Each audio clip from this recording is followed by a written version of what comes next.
The next question says moment of inertia of thin uniform rod of mass m and length L about a transverse axis passing through a point midway between the center and the edge is.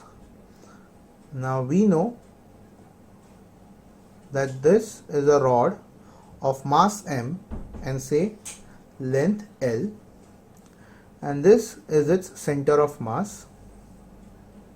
and say this is the axis which passes through the center of mass of the rod and it is perpendicular to the length of the rod.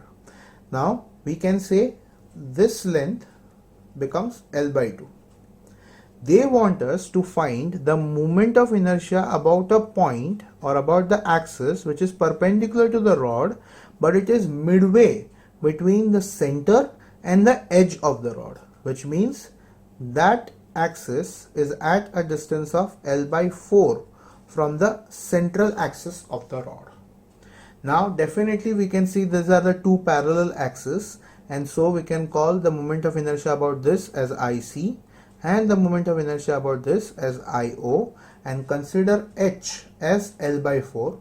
and definitely we can apply parallel axis theorem which says IO is equal to IC plus mh square.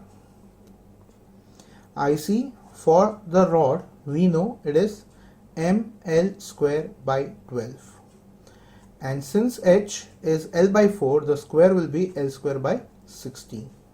Definitely the common denominator will be 48, so this becomes 4 ml square by 48, and this will be 3 ml square by 48 by multiplying and dividing by 4 over here and 3 over here, and so we get 7 ml square by 48 as our final answer.